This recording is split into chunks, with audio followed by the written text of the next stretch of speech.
This is Harrison Smith with another episode of Cinema. And going to give a plug for Deadly Grounds Coffee. Have a listen. Everyone thinks because you're a zombie, you don't know good coffee. Well, they're wrong. We have very active lifestyles. It's not all wandering the countryside aimlessly or scaring passing motorists. And we all love a good cup of joe. And there's only one brew that gets my seal of approval. Deadly Grounds Coffee is my guilty pleasure. Bold, robust, delicious. It's coffee that can wake the dead. With over a dozen different roasts and flavors, Deadly Grounds can satisfy the most finicky of coffee addicts. The aroma is so intoxicating. It brings all of my neighbors out of the woodwork. Deadly Grounds Coffee. Coffee to die for and zombie approved. It's good to get a little deadly.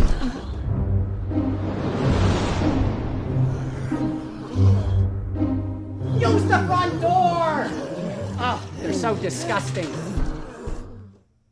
I've said in several podcasts before that I wasn't going to just keep cranking out episodes on a weekly basis unless I had something to say. And so it's really nice when something occurs, whether in my life, in the news, with the entertainment industry, that gives me something I wish to talk about. And for this podcast episode, I'm talking about the cult of James Wan in the recent release of his film Malignant. I'm going to get into this in a moment. Cinema, for those of you who are just tuning in to what this is about, this is not a review on Malignant. I have not seen the film. I will see the film. I just have not seen it yet because I've been pretty busy and I just can't drop everything nor find the time right now to watch it. However, I will. It has nothing to do against James Wan or the film at all. And I'll watch it and make my own assessments based upon my own thoughts and criticism. However, a bunch of people have watched it. And cinema is about the demand for better, that we should be demanding something better of our entertainment because cinema, C-Y-N-E-M-A, derives from the concept that I came up with after watching Jaws: The Revenge of when a filmmaker or entertainer can have the ability or has the ability to make something great and they make a conscious decision not to do that. That they either go for mediocre or less.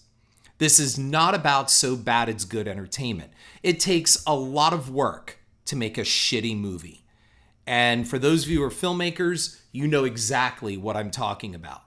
It takes very little effort to make a mediocre film. And I feel that is one of our major problems today in entertainment.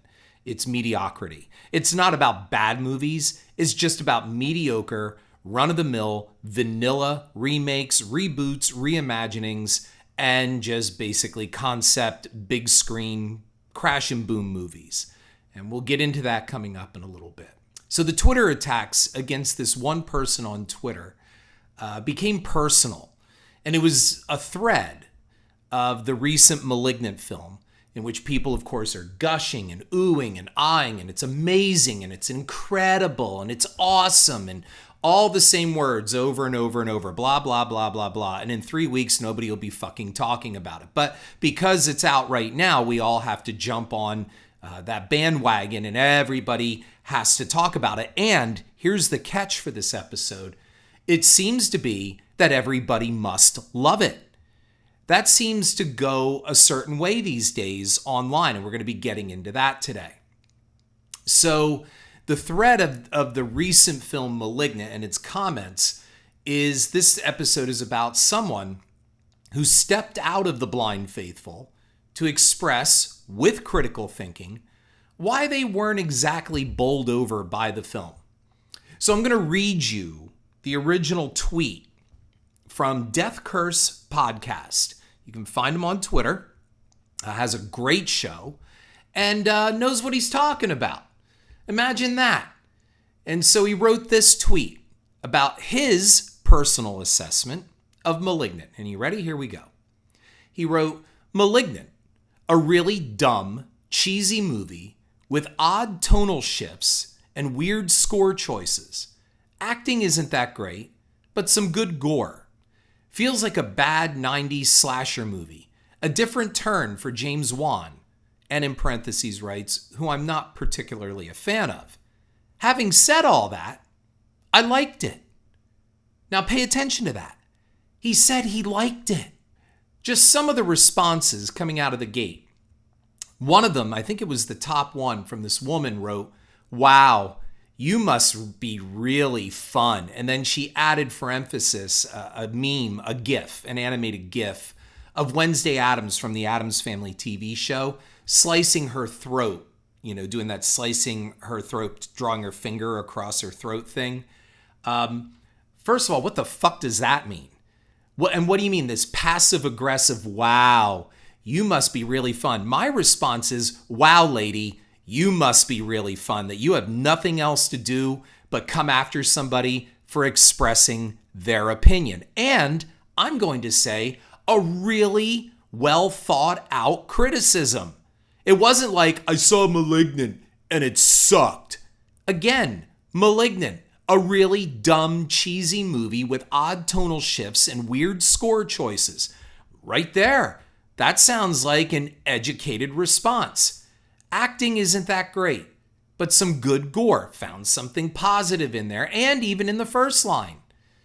Feels like a bad 90s slasher movie, which the 90s were filled with. A different turn for James Wan, who I'm not particularly a fan of. But having said all that, I liked it.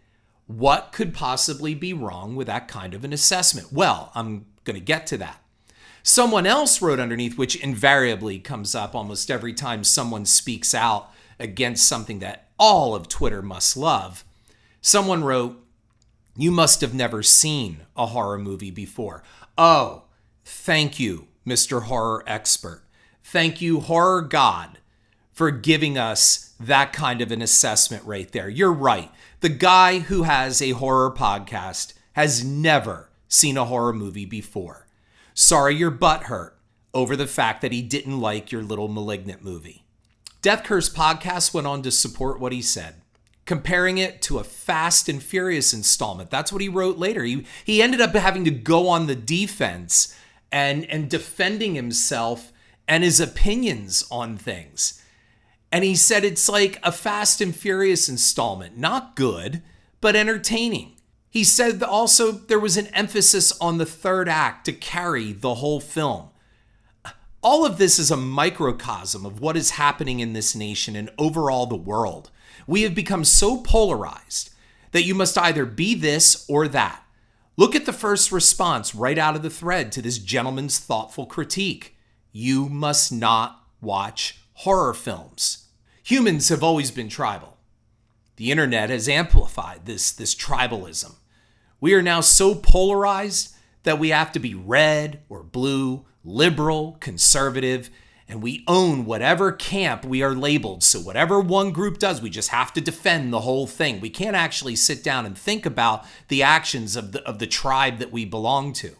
We have to own it all instead of using critical thinking to understand that nothing is truly black or white, and we've lost the ability to explore the gray areas.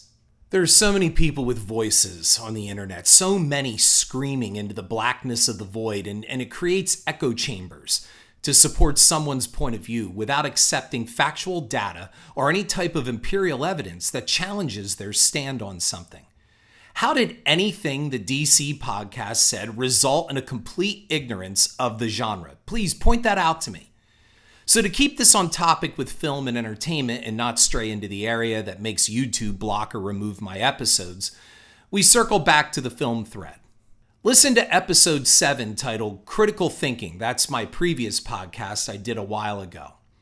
The online community especially has become complicit in a woke cultural Jacobin reign of terror. If you don't know who the Jacobins are, look them up after this podcast, because that's exactly what we have going on now. You will either fall in line with us. We overthrew the bad things and now we've become the bad things.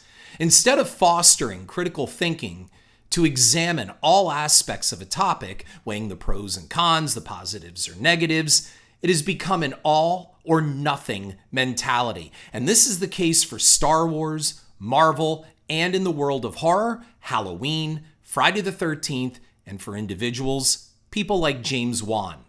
The Twitter user in question that I've said is Death Curse Podcast, and someone, like I've told you, I follow, I listen to, and I interact with online. I have no business dealings with him. I don't do anything. He doesn't promote me. I'm not promoting him.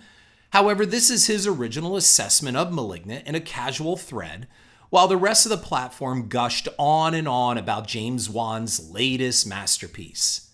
Why is it okay to love so bad it's good entertainment? Isn't that kind of what this gentleman is saying here? I mean, it's not an Oscar film, nor by far the greatest film he's ever seen. But it passed the time, has a good chunk of cheese factor to it, and overall, despite coming from the revered, almost deified James Wan, it's just okay, but it is entertaining. An entire convention industry has emerged on the love and passion for so bad it's good horror. Why isn't what DC Podcast is saying something that is seen as a good thing? And sorry, Death Curse Podcast, for me calling you DC. It just seems to work better in broadcasting this. Suddenly the insults go flying because people are butthurt, like I said, over someone attacking their idol, their god, James Wan, who is perfect, infallible, and incapable of making a single mistake. Again, he wrote, "It's fun, it's entertaining, but not a particularly good movie." Reading this thread gave me hope that my podcast isn't for nothing. We have a horror fan who watched something that the overall fan base expected to be loved, embraced, and beholden, simply because it came from one of their heroes. It's akin to saying the entire Halloween, Nightmare on Elm Street, or Friday the 13th franchises are all terrific across the board. They are not. The problem is anytime someone strays from the groupthink, you are allowed to disagree as long as everyone disagrees on the same thing. Apply this to politics, and you see part of the reason why we are in the situation we are as a nation and as a species. The first reaction is to attack. Death Curse Podcast is immediately chastised. He must be a lot of fun, or is another lashed back, he's never seen a horror movie before. This puts a person who simply expressed an opinion on the immediate defensive, as I said. There was a time when discourse was civil. Thoughts could be exchanged and disagreement could get heated, but in the end, each side got to state their point of view. It's not always about winning. And in the end, with this, folks, it's just another horror film that in a year or two, some people will remember, but overall, it's not going to be making the splash on Twitter that we have right now. I want to state here that 3, and I put this in quote, fans, a negative term as it implies fanatic, which in turn implies mental instability. 3 fans of 2 different film franchises have blocked me on Twitter. A number have unfollowed me for my comments on 2 very diverse franchises, Star Trek and Halloween. The Star Trek guy blocked me because of a fun discussion I had with several Twitter users on the scope of the entire Star Trek franchise, and my personal feeling that the original Star Trek the Motion Picture was a beautiful, well-made big screen film, but lacked the heart and soul of the characters and the warmth of their relationships, which would be restored in the subsequent Wrath of Khan. Blocked. The 2 Halloween fans took umbrage with my very detailed and supported assessment of 1981's Halloween 2, which I felt was nothing more than a cash-in sequel and retread of the first film that gets love only because the original stars all returned and it continues on the same night. In effect, they lump Halloween 1978 with Halloween 2 into a single film. And for the record, for those of you who love Halloween so much, the 2018 film jettisoned completely all aspects of the 1981 film and dropped that stupid Michael and Laurie are brother and sister plotline. It was dumb. And even John Carpenter knew it, and that's why they got rid of it. But it doesn't matter. The fan faithful, they stand by their film. No matter if it sucks or not, they're standing by it. Lumping Halloween 1978 with the 1981 sequel is simply not true, nor a proper assessment of 2 very diverse motion pictures. While I can't say George Lucas scored winners with his prequel trilogy in Star Wars, I can find numerous positive things to say about some of the acting, production values, and hard work so many put into those films. Had the internet been around in the late 70s, Lucas, Spielberg, and Carpenter would have been made into infallible gods based on just one or several of their films. I mean, you can even argue to some extent that has happened today. But they are artists. They are human artists. And all of them have made their occasional missteps and often talk about that openly. They are not perfect. They are not impervious to failure, no matter how badly their fans want them to be. In the case of Lucas, the internet did the opposite, turning his rabid fan base against the filmmaker, driving him from the franchise and making any further movies himself. Now they've turned their ire to Disney, and any quick trip through social media will show you that no one hates Star Wars movies more than Star Wars fans. We're going to get to M. Night Shyamalan before we go to full James Wan, so bear with me here. Let me ask any of you who do this blind faithful defense of something, whether it's a political figure or a piece of entertainment, that includes sports, just what do you get out of this? Why is there such a fanatical allegiance to film franchises or series or sports teams where the slightest criticism will not be tolerated? What happens to a person when they see a comment or non-favorable critique that they feel not just compelled, but justified in a response disproportionate from the perceived offense? M. Night Shyamalan might be the first of the new wonderkins to get the internet treatment. His success with The Sixth Sense baselessly crowned him the next Spielberg or Alfred Hitchcock, and this will bite him in the ass in quick time. So let's take a look at what was going on at the box office at the time The Sixth Sense was released. The year was 1999, and it was one of flux. We were on the cusp of a new millennium, and the internet was ramping up. Windows 98 was our preferred operating system overall, as Apple had only started its rise from the ashes. Star Wars didn't belong to Disney yet, and Phantom Menace made Star Wars fans weep with joy and spend money on a film, another film that they didn't want to see, just to view the trailer for the Phantom Menace on the front of that movie. Horror was firmly in the hands of Kevin Williamson and his mix of teen angst melodrama with generic paint-by-numbers horror that helped give rise to what I call designer horror. And you can hear all about designer horror in episode 81 of this podcast. Designer horror films can almost always be spotted by their poster or artwork. It's Photoshopped celebrity floating heads filtered in two-tone or black and white, looking sexy and concerned or fearful, always usually with a little blur to them. The Scream series, I Know What You Did Last Summer, Halloween H2O, Final Destination, The Faculty. The list goes on with middle school and junior high kids targeted with sexy young performers and VMA celebs. Kevin Williamson, who penned Scream Parts 1, 2, and 4 of the series, took his meta Dawson's Creek teen angst formula and ran with it into the Halloween franchise with H2O. He did it with The Faculty and I Know What You Did Last Summer. It was pure formula, and it worked. Scream is a series that gets way more love than it's deserved, only because of fan love of the late Wes Craven, and that I think somehow it's horror that makes some feel smarter about the genre than what they really are. They claim to get the tropes and the references and inside horror movie jokes, but do they? I was teaching high school at this time, and somehow the opportunity to say the line, "We all go a little mad sometimes," came up. A boy in my class clapped his hands, his face alight with recognition. "Scream," he yelled. "I know that line." "No," I corrected him, "it was from Psycho. Norman Bates said it to Janet Leigh." The kid in Scream simply aped it in that film. My student actually argued with me about it until I finally proved it beyond the shadow of a doubt, and he had no idea what to say. "Have you ever seen Psycho?" I asked him. He didn't. "Then how do you know what you are watching?" I asked. "You just say you get it, but you don't." How much else of the film didn't he and likely a lot of other kids get, but pretended that they did? I mean, no matter. A spot-on and funny 90s critic, I used to read this guy all the time, Mr. Cranky. Some of you may remember him. His image, his logo was this purple yuck face. Mr. Cranky once stated that Kevin Williamson is to horror what Jim Varney, who played Ernest, was to comedy. And I never forgot that. M. Night Shyamalan was up against a lot of cloying product in 1999.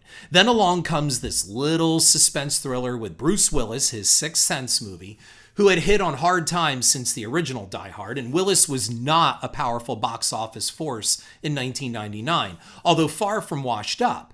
It's fair to say The Sixth Sense helped revive his star's light. I remember friends and relatives and students all raving about The Sixth Sense, just like they gushed this past weekend over Malignant. You'll never guess the ending. The ending is incredible. Oh my God, that ending. I never saw it coming. This was before spoilers became almost unavoidable. I stayed away from all information about the film, knowing I would go see it, and I genuinely wanted to be surprised. So my best friend took me. He had seen it twice and was thrilled to take me and get my take on this masterpiece. 10 minutes into The Sixth Sense, I looked over at him and said, "Let me guess, Willis is dead." My buddy, who was this real big guy, threw up his hands, biting his bottom lip to show how pissed off he was, and said aloud with people around us hearing him, "Now how the fuck did you know that?" My reply was simple, because I watched The Twilight Zone growing up. There were a number of episodes on that show where the lead characters were dead. No one could hear them, see them, and sometimes there was just one who could. I saw Carnival of Souls, for God's sake. I read a lot of ghost stories by a lot of authors. It's the sad realization at the end of almost every ghost story, whether in print or on film, the protagonist is the ghost. This was nothing new, but people forget. Many more don't read. Many more claim to be horror fans. And they're really less than casual ones, and they never caught enough to understand what they were watching. Now, there was nothing amazing, fresh, new, incredible about the ending to The Sixth Sense. However, stack it up against the Phantom Menace, the designer horror of the mid to end 90s, Pauly Shore and Tom Green movies, and you can see why M. Night blew up on a single film. I was sitting in my car listening to two morning zoo-type radio hosts, two dorks gush about Shyamalan and The Sixth Sense, and even then knew that this was hype before the internet would really blow up how something was hyped.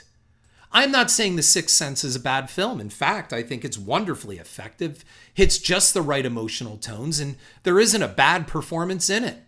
It is crisply directed, beautifully shot, and it gave me some really nice jump scares. Was it groundbreaking? Did it do something new? No. It borrowed heavily on old tropes and made them seem fresh. And that's okay. But when I would talk of this assessment to those amazed by the film, I was accused of jealousy, envious of this guy's success, or that I didn't write something so brilliant. Okay, maybe I didn't, but I can tell you a lot of other authors did decades before this movie. People got angry with me. And this was in real life, not online. When you gave an alternative view to theirs, they took it personally. So you either loved The Sixth Sense or you hated it. There was no other discussion. Take a side. And then the word hater became part of our lexicon and was quickly used to describe anyone who didn't go along with the majority narrative. It was a word used to shut down or dismiss any kind of intelligent discourse on the subject matter, whether person or entertainment. And Stewie from Family Guy defined the word best when Chris asked what a hater was. And Stewie replied to Chris, "It's something people say instead of working to change their own flaws." The camps, the sides, the teams, the factions have created words to shut down intelligent discussion or criticism when a threat is posed to one's agenda or opinions. Shyamalan did little to deserve what was coming for him. He took the accolades and rolled over into a follow-up, Unbreakable, which again starred Bruce Willis and was offbeat and left of center, and it gave audiences the feeling they were watching something really esoteric. And then Signs followed, and I have to admit, it was the first time in a while I jumped into film, and one of those points was a simple line of dialogue that Shyamalan himself says about having the thing trapped in the pantry, and the other was the alien reveal at a kid's birthday party in Brazil. The film turned into a melodramatic, preachy kind of thing, and the plot holes alone kept me asking questions while it played out on the big screen. I mean, aliens are killed by tap water. Naked aliens running around in mist, which is water vapor. They're not burning up then. Breathing it in would be like breathing sulfuric acid gas, but it didn't matter. Shyamalan was the next Spielberg. He could do no wrong. America awaited this new genius on the block's next film. And we got it with The Village. And it's here that I have to say, Shyamalan embraced his image all too well. If you remember, he was the king of the twist ending, and now everyone expected that big twist at the end of every single one of his movies. The more he made, the more contrived they felt. Poor M. Night. He couldn't just make a movie. He had to uphold the expectation of outdoing the ending to The Sixth Sense every fucking time. No other director had this kind of pressure in my memory. I mean, Spielberg was expected to outdo his big kid roller coaster rides. Each one is to be faster and wilder than the last. But sometimes he just chose not to. He had the backing of Jaws and Raiders and Close Encounters and by this time Jurassic Park. So M. Night really wasn't the next Spielberg, was he? That's what America wanted.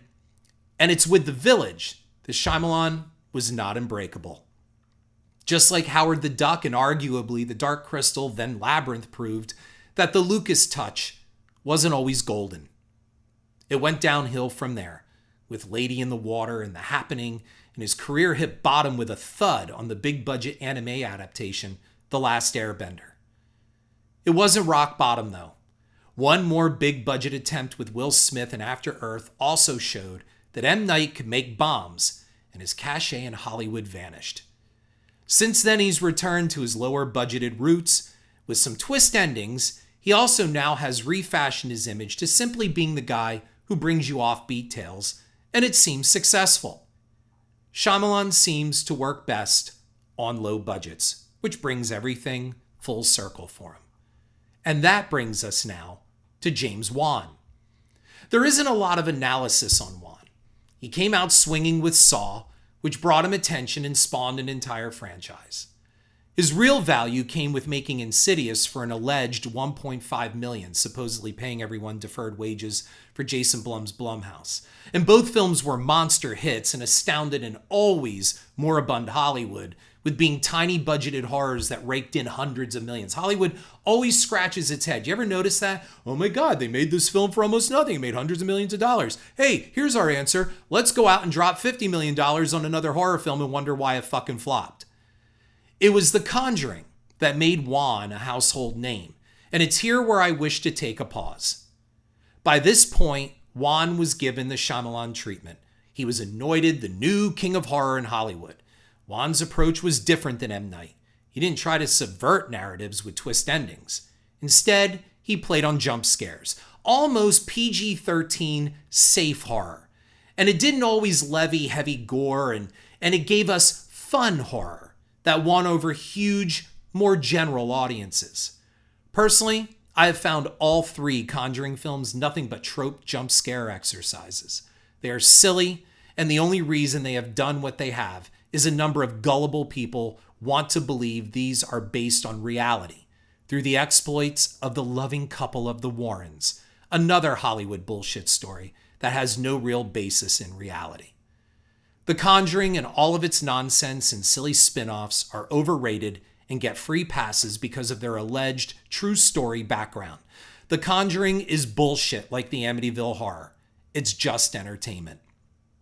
I've seen Twitter posts from people who plead with the supernatural skeptics to just let them have the fun of enjoying the films. And yes, they know they are bullshit, but just let them have this one. Let them have the fun of watching them, and no argument there. The horror world works in absolutes. Plenty of posts have similar questions. Which one? This or that? This film or that film? One film must die. Pick one film. Which one do you prefer? Online tribalism. Are you with us or not? So when James Wan releases a new horror film, all must enjoy. You can't find it okay. You can't feel it might not be his best. You don't dare question its enjoyment. You either love it or hate it. Are you Team Wan or Team Roth or Team Carpenter or Team... Well, you get my point. This is not critical thinking. Tribalism is not critical thinking. James Wan is not the be-all to end-all in horror. However, horror fans are impressed that he can jump from the bullshit world of The Conjuring to the equally fantasy world of DC Comics with Aquaman. They're just different genres of bullshit, that's all. You're not allowed to just accept everything at face value. You should be expected to analyze Wan's work and find fault or dislike for some things. You should be able to express it in a public forum without others jumping on to tell you that you don't know horror, haven't seen a horror film, and other passive-aggressive trolling to make those people feel better. Insidious is a mediocre remake of Poltergeist that devolves into a silly crossing over plot. Saw is a tight thriller and should never have gone into a franchise. It worked fine as a small-budget film, but it's not an evolution in horror. Insidious 2 just doled out more of the same. You know my take on the Conjuring universe films.